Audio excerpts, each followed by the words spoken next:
में एक नई मिस्ट्री खड़ी कर दी है। क्रैश से सिर्फ चंद सेकंड्स पहले दोनों इंजन्स के फ्यूल स्विचेस को रन पोजीशन से कट ऑफ पोजीशन में किसने किया था? जब फ्यूल कट ऑफ होने के बाद दोनों इंजन घुटने लगे तो एक पायलट ने पूछा कि फ्यूल कट ऑफ क्यों किया है, जिस पर दूसरे पायलट ने कहा कि मैंने नहीं किया। क्या वजह थी कि टेक ऑफ के इतने क्रिटिकल टाइम पर एक नहीं दोनों इंजन्स के फ्यूल स्विच बंद कर दिए गए?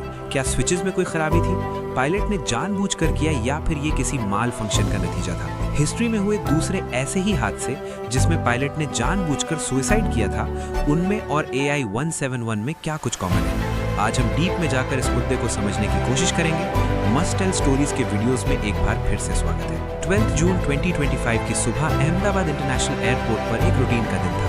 हवा में हल्की सी गर्मी और आसमान बिल्कुल साफ था। कुछ जहाज टर्मिनल पर खड़े पैसेंजर्स को ऑनबोर्ड कर रहे थे तो कुछ टैक्सी के फेज में थे, जबकि रनवे पर हर 5 मिनट में कोई जहाज लैंड या टेक ऑफ कर रहा था। इसी भीड़ के बीच एयर इंडिया का एक बोइंग 787-8 ड्रीम लाइनर भी खड़ा था, जिसका टेल नंबर VTNB जबकि फ्लाइट नंबर AI 171 था। ये जहाज आज के दिन ही 2 घंटे पहले दिल्ली से अहमदाबाद आया था और अब ये अहमदाबाद से लंदन जाने के लिए बिल्कुल तैयार था। कोई नहीं जानता था कि चंद लम्हों के बाद ये ड्रीम लाइनर दुनिया भर में हेडलाइंस और एविएशन की दुनिया में एक मिस्ट्री छोड़ने वाला है। कॉकपिट में 56 इयर्स के कैप्टन सुमित सब्रवाल मौजूद थे, जिनका टोटल फ्लाइंग एक्सपीरियंस 15,600 घंटे बताया जा रहा है, जिसमें से 8200 घंटे उन्होंने इसी बोइंग 787 पर हासिल किया। जबकि को पायलट, जिन्हें फर्स्ट ऑफिसर भी कहा जाता है, 32 इयर्स के क्लाइव कुंदर थे, जिनका टोटल एक्सपीरियंस 3400 आवर्स और बोइंग 787 को वो टोटल 1128 आवर्स फ्लाई कर चुके थे।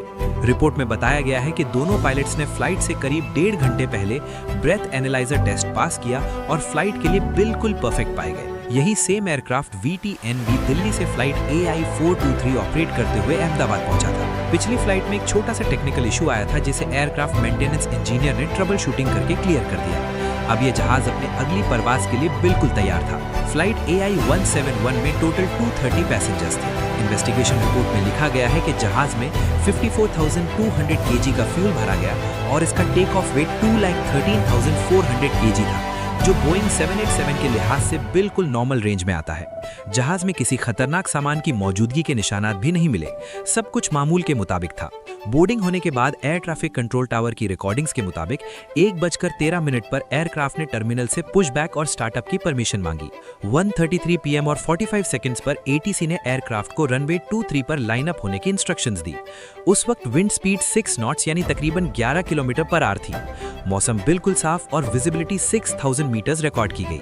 कहने का मतलब है कि सब कुछ एक नॉर्मल टेक ऑफ के लिए बिल्कुल परफेक्ट था। टेक ऑफ की परमिशन मिलने के बाद 1:37 PM और 37 सेकंड्स पर पायलट ने थ्रस्ट लीवर ऊपर करके स्पीड अप होना शुरू किया।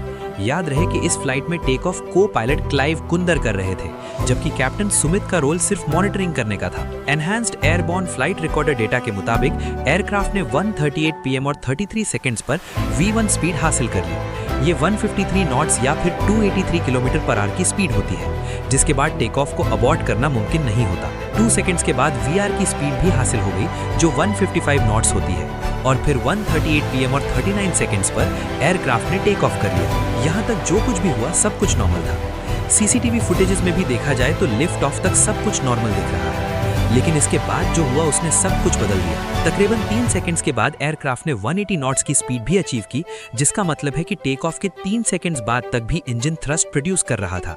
एनहांस्ड एयरक्राफ्ट फ्लाइट रिकॉर्डर की मदद से मालूम पड़ा कि इसके फौरन बाद इंजन 1 और इंजन 2 के फ्यूल कट ऑफ स्विचेस एक के बाद एक सिर्फ 1 सेकंड के वक्फे से रन पोजीशन से कट ऑफ पोजीशन में तब्दील हो गए। इंजन की फ्यूल सप्लाई अब कट गई और उनकी N1 और N2 वैल्यूज तेजी से गिरने लगी, यानी इंजन का थ्रस्ट तेजी से कम होने लगा। कॉकपिट वॉइस रिकॉर्डर, जिसमें कॉकपिट की तमाम आवाजें रिकॉर्ड होती हैं, उसमें सुना गया कि ठीक इसी पॉइंट पर एक पायलट कहता है कि तुमने फ्यूल स्विच क्यों कट किया है, और अगले ने बोला कि मैंने नहीं किया। इन्वेस्टिगेशन टीम को अभी तक ये नहीं पता चला कि किस पायलट ने ये सवाल किया था और किस पायलट ने जवाब दिया।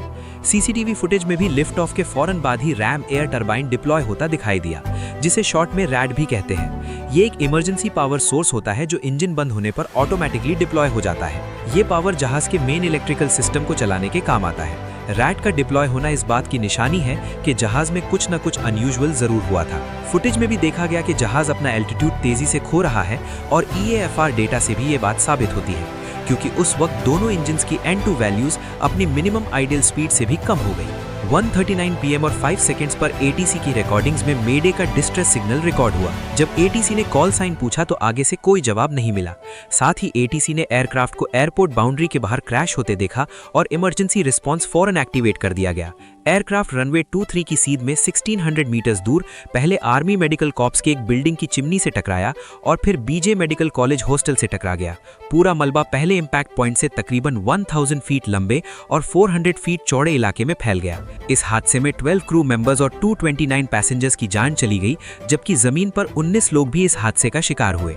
सिर्फ एक मुसाफिर कुदरती तौर पर इमरजेंसी एग्जिट के पास बैठे रहने की वजह से किसी तरह बचने में कामयाब हो गया। 15 पेज की इस इब्तिदाई इन्वेस्टिगेशन रिपोर्ट में एक एक चीज डिटेल में लिखी है, जैसा कि क्रैश के बाद मलबे से फ्लैप हैंडल असेंबली मिली जो 5 डिग्रीज की फ्लैप पोजीशन में मौजूद थी, जो कि एक normal take off flap setting होती है, और ये चीज EAFR डेटा से भी कंफर्म हुई।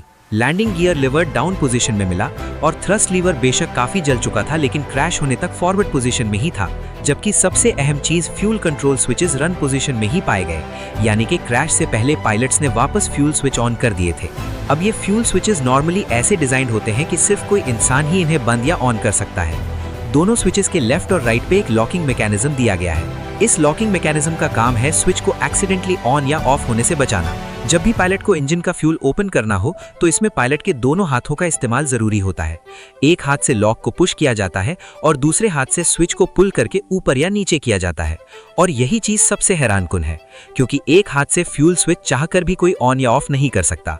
अब अगर तो स्विच पायलट ने बंद नहीं किए, जैसा कि कॉकपिट वॉइस रिकॉर्डर में सुना गया, तो फिर किसने किए?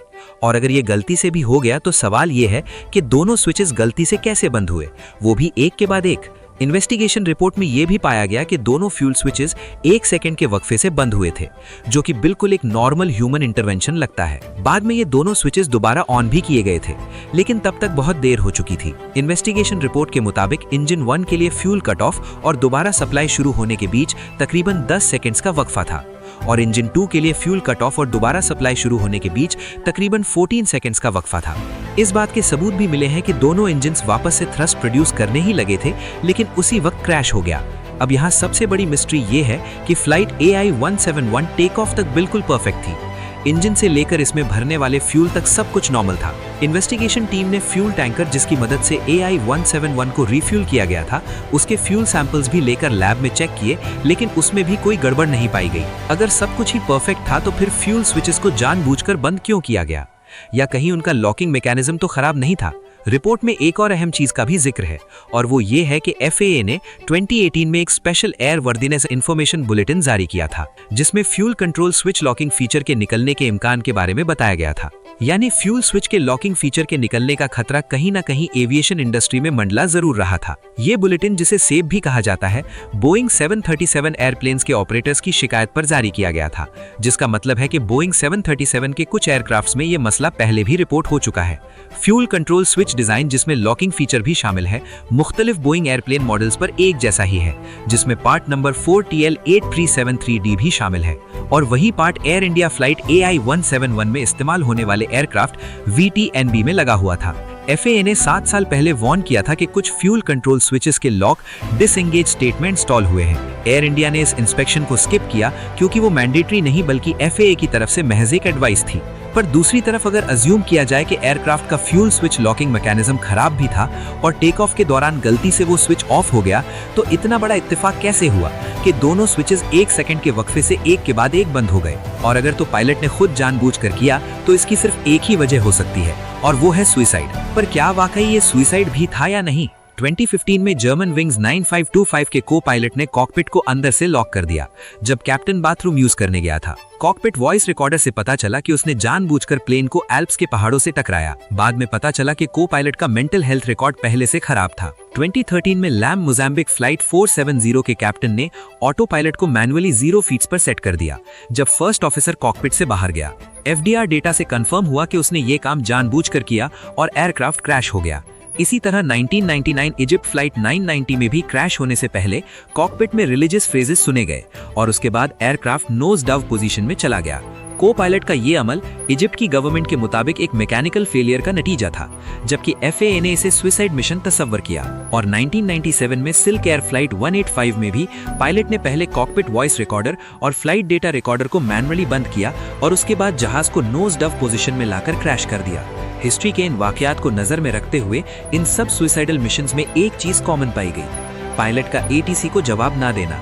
पर एयर इंडिया 171 के केस में जैसा इसे सोशल मीडिया पर सुसाइडल मिशन बनाकर दिखाया जा रहा है, वैसा हरगिज नहीं लगता, एटलीस्ट अभी तक की इन्वेस्टिगेशन के मुताबिक, क्योंकि पायलट ने एक पॉइंट पर आकर फ्यूल स्विचेस वापस ऑन किए थे। अगर नीयत कुछ और होती तो उनको ऑन नहीं किया जाता। दूसरा, वो दोनों अच्छी तरह रिस्पॉन्सिव थे और क्रैश से 2 सेकंड्स पहले उन्होंने ATC को मेडे का डिस्ट्रेस सिग्नल भी दिया था। और तीसरा ये कि क्रैश से चंद सेकंड्स पहले एयरक्राफ्ट की नोज ऊपर देखी गई और फ्लाइट डेटा ने भी इसे कंफर्म किया था, यानी उनको उम्मीद थी कि इंजन दोबारा थ्रस्ट देंगे और जहाज शायद वापस ऊपर उठ जाएगा। अगर ये जानबूझकर किया जाता तो फिर क्या ही मतलब था एलिवेटर्स को टेक ऑफ पोजीशन में रखने का।